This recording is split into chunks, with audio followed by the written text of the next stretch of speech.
Greetings, traveler, and welcome to another one of my speed builds. For today, our travels bring us to Brindleton Bay and we're building a Victorian townhouse.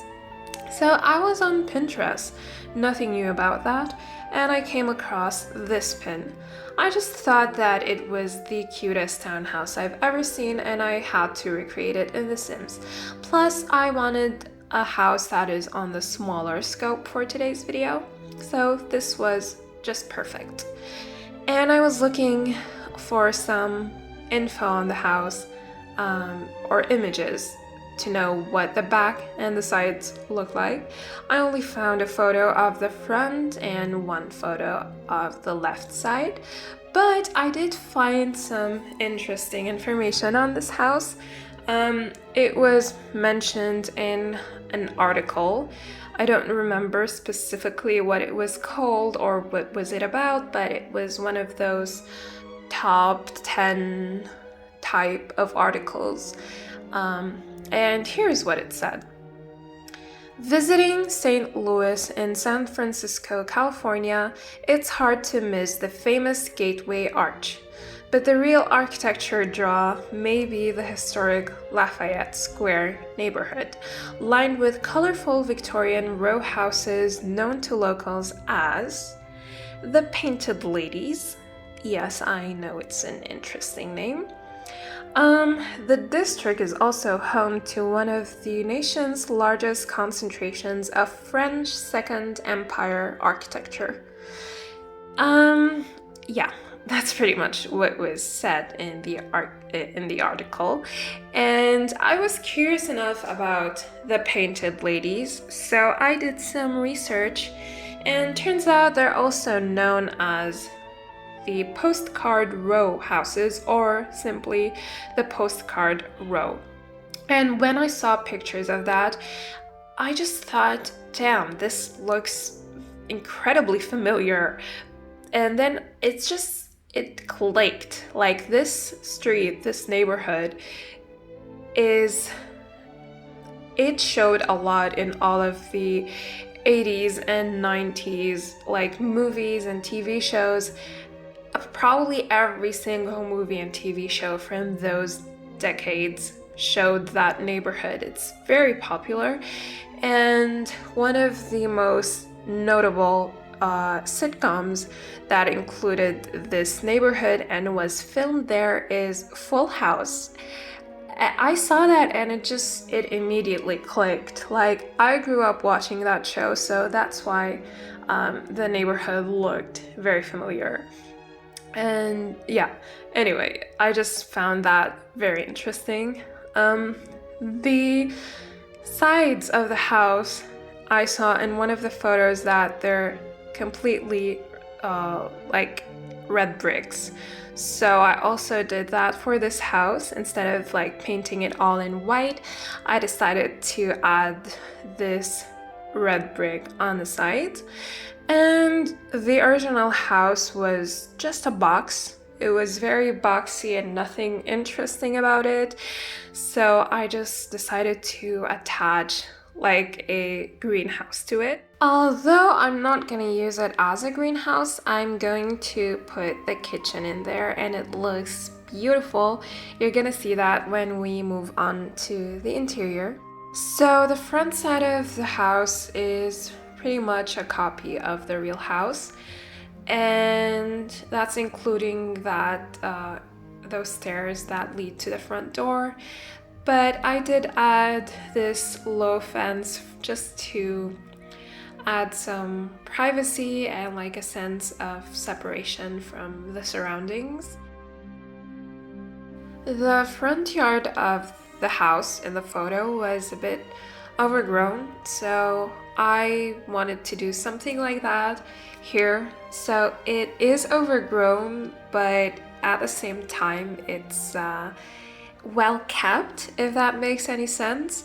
So yes, there are a lot of plants and greenery, but there is nothing too evasive or like too unkempt. And I just really love all the greenery that is surrounding the stairs. And I'm also gonna put a lot of grass and flowers all around the house, as you're seeing right now. I just really wanted something simple for the landscaping, nothing like too over the top. The backside overlooks the sea of Brindleton Bay, so I just like wanted a kind of big backyard where the Sims can just sit and enjoy the view, and it looks very beautiful. And I thought of the Sim that lives here that they are into gardening, so I'm going to add a lot of planters, and also this small greenhouse. Here it is. I don't really remember who this is from, but it's just like a shelf. I think it's in the shelf section. So I put like pots and plants all over it, and it just looks very cute. And I also made this gazebo using some custom trellis pieces from the gym. And I also added a roof on top of them. And I just put like a dining table in there and a statue and some fountains. It's very beautiful. The statue that I'm gonna put there is also from the gym, and the fountains are from King Falcon because I just wanted something simple and that doesn't take too much space. As you can see, there is a lot of brick in this house, on the floors and the walls, and also the outdoors and the fence surrounding the house. And the stairs. They're all made of brick, and I just think that this color really complements the blue-green color on the roof of the house, and also like the greenhouse and this gazebo. I didn't really add any activities in the outdoors. Your Sim can just sit here and relax and do some gardening. I did want to put a grill. I did have an intention to do that, but I somehow forgot about it. So if you want, you can add an outdoor grill here. I think it would be very great. It just looks like a backyard that throws barbecue parties for me. So I think that a grill makes perfect sense here. So add that if you want. By the way, isn't this wisteria beautiful? I always enjoy using it. It's from ZXTA. And it's one of my favorite like ivy sort of piece. For the interior of the house, I just wanted it to be like traditional because this is a Victorian house, so I wanted a lot of like Victorian elements to be in the interior design. There is also a mix of different wood tones for the interior, but they're prominently this beautiful dark brown color. And I also decided to bring this teal blue color from the outdoors and add like some pops of blue everywhere. And I just really love the color palette, especially here in the living room. This white and the black and the light blue with the wood, it looks so beautiful. That wallpaper, I did mention that in my boathouse video, that I got some beautiful new murals from Anacro Sims, but they had a bug. Well, they still have the bug, but honestly, I made my peace with it. But if it bothers you during gameplay, just replace it with something else. Felixandre also has some beautiful murals, so you can replace them with that if you want. But I personally just made my peace with them. If you didn't watch my boathouse video, they have this weird bug where if you place your mouse on the wall for a split second, the walls disappear, which is it just creates this sort of annoying flashing effect. And yeah, I don't know. Like I said, if they bother you, just change them. And we're finally in the kitchen. I absolutely love this kitchen. I always wanted to do like a conservatory greenhouse type of kitchen. They're just very beautiful. I have so many inspo pics of those type of kitchens saved on my Pinterest, and I'm finally happy to have the chance to create one. So for today, I'm using a lot of clutter and from different creators, a lot of different creators. So I'm gonna have to apologize, but I'm not gonna link everyone because it's very inconvenient for you, not just for me, to get those CC pieces because a lot of them are Patreon exclusive and they're all from different Patreons and different creators. So it's just not right to like ask you to spend money on just a few pieces from a certain creator. It's just not right. But if you do see a piece and you're like, I really want that, then you can probably ask me or DM me or something like, who is that piece from and which set, and then I'll let you know. And I really love this kitchen. It's so rustic and old-fashioned. Like, I don't know, I just really love it.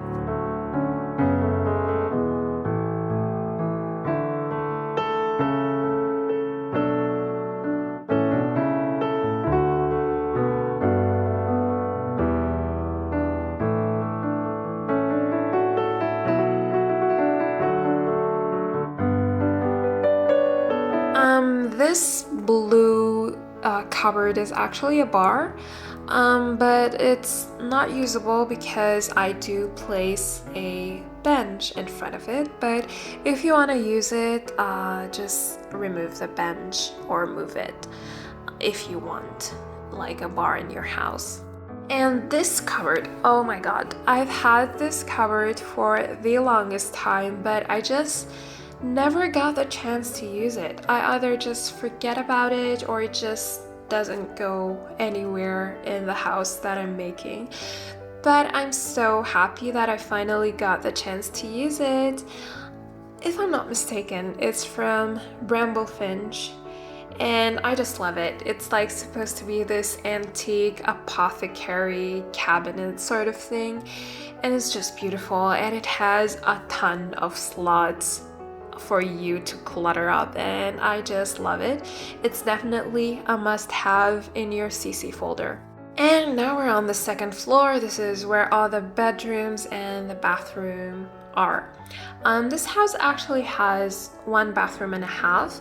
There is a toilet downstairs, a room with a toilet and a sink, and I've been doing that a lot recently. I just find it more convenient, especially for a small house, to have a smaller bathroom with just a toilet instead of making a full bathroom with a shower and everything. So the bedrooms are very old-fashioned and Victorian, and I thought that probably the mom is into sewing or something, or maybe she's a seamstress, so I added some sewing items on her vanity table. And don't you just love the detail of that tray on the bed? I really like that.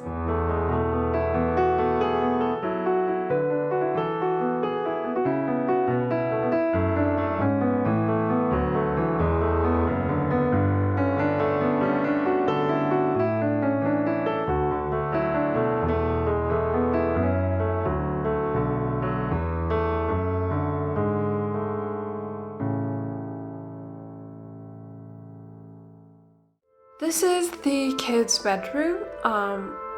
They're probably girls because it's definitely a more girly bedroom. And it could be like either for teenagers or children. Like it's not very childish or mature. It can be for either. And I really love this bedroom. It's very cute and I love the colors. This dark wood looks absolutely beautiful with all the white and that like muted pink tone. It's beautiful. I also wanted this room to be more on the traditional side, just like the rest of the house. There are probably a few modern pieces, but not too much. And I think most of the furniture here is from Lin's Lu. She has a kids' bedroom set. And also, there are a few pieces from the Small Pack by Charlie Pancakes, and also Oak House by Pierre Sim. And the bathroom is the final part of the build, so I'll just say goodbye. Thank you very much for watching. I hope you enjoyed the video, and if you haven't subscribed yet, then please consider subscribing. I upload every Monday and Friday, and I'll be seeing you hopefully. Bye!